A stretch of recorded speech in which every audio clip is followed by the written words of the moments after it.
وانا ماشي عند كوبري الابراهيميه لقيت عربيه البرجر دي، عربيه صغيره محندقه كده فيها اتنين شباب. بصيت على المنيو لقيت برجر بالبطاطس ب 50 جنيه، جالي على نقطه ضعف. طلبت اول حاجه ساندوتش تشيز برجر، وبيبقى عباره عن برجر بيتي معمول على الجريل، وركز قوي في حكايه بيتي دي، بس يعني بيتحط في عيش عليه خضار وبيتغرق بقى فوقيه جبنه. زود شويه جبنه كمان، زود حط يا ابني شويه بروتين. المهم بعد كده بقى بيجيب شويه بطاطس محترمين بيحطهم وبيغرقهم جبنه. يا سلام سلم يا سلام. وبصراحه بكميه الجبنه اللي انا شفتها دي كان لازم البس جلافز، فبسم الله. بجد يا جماعه البرجر طعمه نضيف قوي قوي قوي، ولفت انتباهي ان اللحمه بيور، يعني تقريبا مش محطوط عليها صويا تماما. والموضوع ده حرفيا انا ما لقيتوش خالص قبل كده في اي عربيه برجر، لان كله بيحط لحمه مع صويا. فبجد اتبسطت قوي قوي، وكانت بدايه مبشره بالتفاؤل. تحفه. كمان سندوتش طري قوي. انت بص تعالى، انت بص السندوتش عامل ازاي.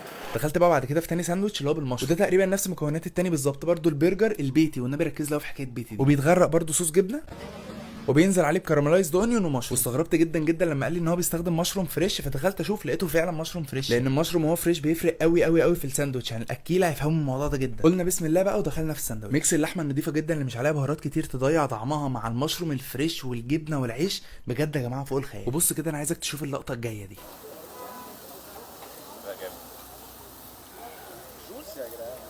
هو عارفين جوسي جدا جدا.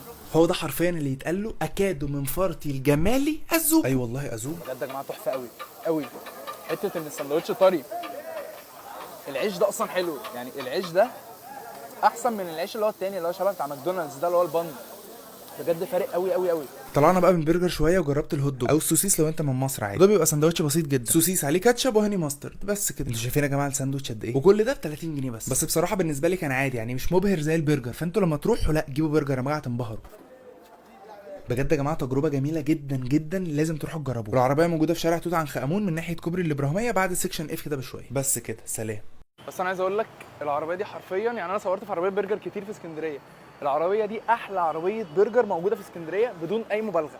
اقسم بالله بجد شابين زي العسل، عاملين حاجه ما حدش تقريبا عارف يعملها. هو يا جماعه انا العيش هابلني، يعني انا حوار العيش ده بجد عاجبني قوي قوي، لان الناس كلها دلوقتي بتستخدم البانز، فلا ده عامل حاجه، عامل اداء عالي قوي بجد. طري قوي. انت بص تعالى، انت بص السندوتش عامل ازاي. تحفه. يا بارد يا بارد. تاني عيد اجين. طبعا السندوتش طري قوي قوي. انت بص تعالى، انت بص طري ازاي. تحفه يا جماعه بجد. تحفه تحفه. قول تاني عشان اللي ما سمعش. حته ان السندوتش طري، العيش ده اصلا حلو، يعني العيش ده احسن من العيش اللي هو التاني اللي هو شبه بتاع ماكدونالدز ده اللي هو البن. بجد فارق قوي قوي قوي.